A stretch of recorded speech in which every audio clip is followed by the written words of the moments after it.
Before we get started, let me introduce Charley White. Charley comes from many generations of successful entrepreneurs. He has spent most of his career in finance and was promoted to president CEO of Carolina Finance and led the company for over 7 years. During this time, he experienced tremendous success that comes from growing a company in size, profitability, and equity for its owners. At the same time, he felt the pain and common frustrations that result from the additional complexity that growth brings while industry and economic trends evolve. For the past 4+ years, Charley has implemented the Entrepreneurial Operating System, EOS, with many companies. EOS, as we'll talk about today, is a comprehensive business operating system that aligns and synchronizes all parts of the business. It uses a proven process that's been implemented by tens of thousands of companies around the world. As a certified EOS implementer, Charley will serve in many roles: teacher, facilitator, and coach, helping the business leaders transform their companies and ultimately their lives, which is something we will talk about today. He has a way of setting the appropriate context to facilitate what needs to be worked out in each unique leadership team. Charley has the ability to see these things and bring these things out in most organizations that they cannot do for themselves internally. He's a graduate of the University of North Carolina, Chapel Hill, and resides in Asheville, North Carolina with his wife and daughter. Welcome, Charley. Thank you. Thank you, Tim. Glad to be here. I would say, Charley, one of the things that, again, has helped us immensely is working with you and having Amanda become a trained facilitator. That's an investment that some companies can't make. We have a range of people listening to this podcast. If someone were not at the capacity to hire someone like yourself to implement this, what would your recommendation be as to how they approach getting started? Sure. There's lots of resources that are free to start off with. And so if you're a startup or a younger company with half dozen employees or so or less, then definitely self-implementation is an option. And buy the book Traction, which sort of explains the whole system. You can go to eosworldwide.com and get a lot of free resources and tools there. But I would highly suggest that EOS and your operating system is something that everyone ought to invest in. If you don't have the cash flow or the budget for it this year or next year, then start to budget for it, because the return on that investment is for a lifetime once you have it implemented. And there's a different cost to implementing EOS. There's implementers that have been doing this longer than I have, and newer implementers that are just getting trained. And so based on experience and so forth, the cost can vary. I will say that it's important to have the right fit with your implementer, and experience does count for sure. But there's options that way too in terms of expense. What I will say is that our target market is usually companies that are generating at least $1 million in revenue and on up to 50+ million. It's 10 to 250 employees is our sweet spot. That's where 80% of our clients lie. But true to that is that I've got a couple of clients that are bigger and a couple of clients that are less than 10 employees and benefit extremely from EOS. So it's an investment. It's an investment in your leadership team. But other than that, as far as Western North Carolina and Asheville, there's some other programs that are offered, such as SCORE, the SBTDC, Mountain BizWorks, Venture Asheville, and I'm sure there's tons of other similar kind of programs and resources in other markets too. But together, we're just here to all help each other and help businesses thrive.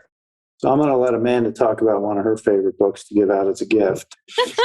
Yes, I do. And I think just to piggyback off on the conversation you were having about some of the free resources that EOS Worldwide has, I constantly, even though of course we use you as an implementer, there are days I'm like, okay, I need to reach out to Charley on X, Y, and Z. And that's great. That's a relationship that we have. But then there's sometimes I'm a self-starter in that way. I'm like, oh, I could just go here. I'm going to research a little bit. And I use those tools too, even though they're accessible for anyone. Sometimes I'm like, okay, how do I quickly define this for somebody? Because I know the 6-paragraph long answer. How can I say this in a couple of sentences? So it's really neat that that's accessible to really anybody. And I encourage you, if you're exploring or even think, hey, maybe this is for me, definitely go to EOS Worldwide and check it out. If you do not have the resources to hire an implementer like a Charley, which we did have to interview him and find the right fit, and he's been wonderful for our organization, but there are many EOS implementers across the country, across the world. You really have to find that right fit for your organization.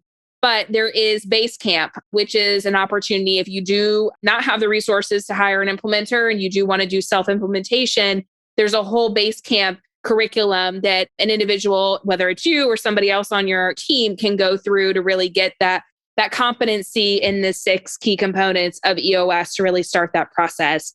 And so talking about one of my favorite books, it's What the Heck is EOS? It is a quick read, big print, which I always appreciate. However, it is when we're onboarding a new associate, I'm introducing anyone to EOS in our organization, or if even I get asked about it in a center of influence conversation or whatever that might look like, What the Heck is EOS is by far my go-to. My book is tabbed, highlighted. I have notes in the margins. It is a well-loved and well-used book. And so I think that as a champion, which is really what I consider myself of EOS in the organization, it is a resource that I constantly go back to really clarify and also help our associates understand why we moved to EOS in the first place and really their role in it and really what they can expect. Charley, what are some of the other books that you would say are worth it? If somebody is exploring EOS or maybe they've actually been on the system for a while, what are some of those like tried and true resources from books or blogs that you constantly go back to and you're like, these are things that can really help solidify how EOS can help your organization? Absolutely. So a couple things. If you're exploring EOS, there's a whole Traction library, we refer to it as. Traction was the first book that came out. You just mentioned What the Heck is EOS, which is great for rollout and for other employees. When we teach a tool called LMA, there's a lot of acronyms in EOS, but LMA stands for Leadership, Management, and Accountability. Very powerful tool when implemented correctly. Well, there's How to Be a Great Boss book. It really explains what great LMA is by Renee Bauer and Gina Wickman. That's a great book. I also recommend outside of the EOS library and for the same audience, for anyone that has direct reports, especially if they're newer to it, is The 1 Minute Manager Meets the Monkey. I just love that book. It's short, big print, like you said, and it's hilarious. You can read it in one sitting. I wish I'd read it early in my career. Would have benefited from that book tremendously. For those that are visionaries out there, entrepreneurs, trying to find an integrator or want a better relationship with an integrator that they have, if they're familiar with that term, Rocket Fuel is a great book to read. And there's a whole Rocket Fuel Academy, which helps to really elevate the relationship and get it optimized as much as possible. Because usually when people are on one spectrum or the other in terms of visionary or integrator, it's just good to know where you stand on that. Get a Grip is another book in the EOS library. And it's basically a fictional company going through a professional implementation. So you have an idea of what like a session would be like with an implementer. So some people like that storyline. And then finally, Gino's latest book, The EOS Life, is super, super powerful. It's awesome. It's not a long read, but it really is one of my favorite books out of the library now that I've worked with this system going into my 5th year. So outside of that, just like you, Tim, I'm a huge fan of Dan Sullivan. So any books by Dan Sullivan, and he's had 2 recent releases that have been co-authored by Dr. Benjamin Hardy, and that is Who Not How and The Gap in the Game. Great books. Anything from Jim Collins, if you want data-driven wisdom. We love him. Patrick Lenciani, great with team health, of course. All of his books are. And then I'll give you one more. This is one of my favorites from the year as well. And I think, Tim, I may have given you this book. It's The Road Less Stupid. You have given me that book, and it's great. And it's also a funny title. It is. So I'm a big fan of books, Amanda. So yeah, I may have a different list next year. That's totally all right. Tim is too.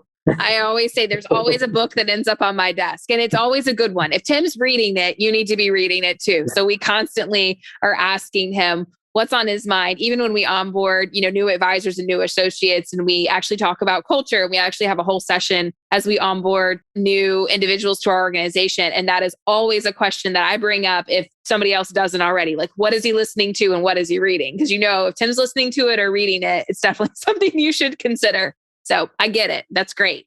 Yep. And I am reading the EOS Life, and I have this plaque you gave me here. I think it kind of it's a nice segue into my next question for you, Charlie. The EOS life, doing what you love with people you love, making a huge difference, being compensated appropriately, and having time for other passions.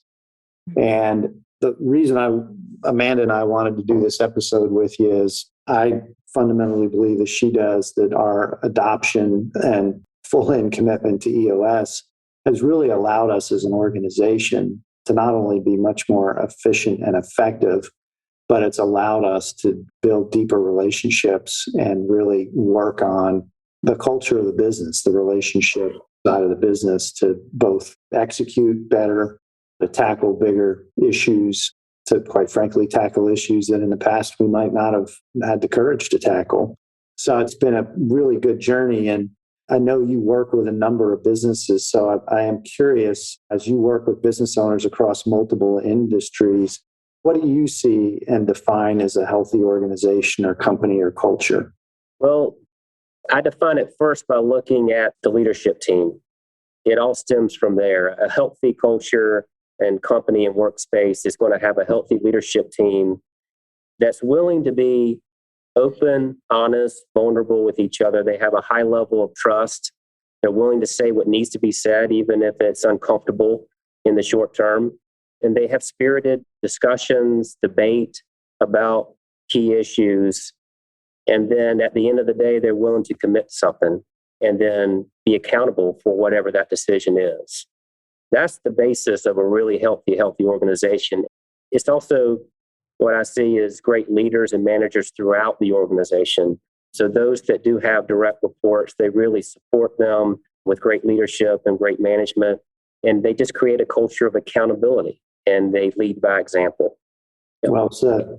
And one of the things I know, Tim, we were talking a little bit about EOS Life, and Charlie, one of my favorite pieces that you've ever shared with us, and I have it literally, it's on metal and it lives in my office, right? So good times with our 10 commandments, going back to issues that we talked about earlier. Some of these just crack me up, but I think the one that I love the most, and it really speaks to the team health conversation that we're having. So when it is something that needs to be discussed, you can't be a weenie. So literally it's number 2, thou shalt not be a weenie. The solution is easy to discuss, but always more difficult to implement. You must have strong will and resolve to see it through. And I think when you have a leadership team that's really kind of clicking on all cylinders, it's much easier to have that difficult conversation and then to kind of parlay into number 7 off the 10 commandments of solving issues is thou shalt live with it, end it, or change it. Those are the only 3 possible options and outcomes you have in solving an issue. So when it comes down to team health, you have the option. You can live with it. And if you decide to do that, okay, you can end it or you can change it. And when your team is really able to have those more difficult conversations and kind of go into that danger zone, if that makes sense, where someone's feelings might get hurt, or it might not be your same opinion that you share, but you're able to really step away and say, this is something that's going to move our business forward, or it's something that's going to drag our business down. What are we going to do about it? And team health plays a very large role in the ability for you to identify that, have a very fruitful discussion, and then ultimately get to a place where you can move forward from it.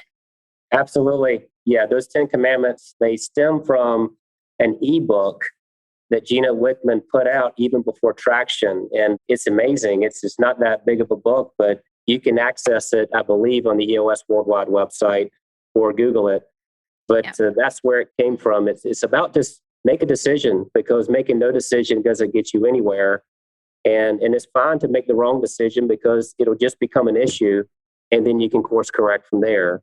And I love what you said about IDSing, is that it's one of our tools that stands for identify, discuss, and solve when you address an issue in that order. And it's a muscle you got to train.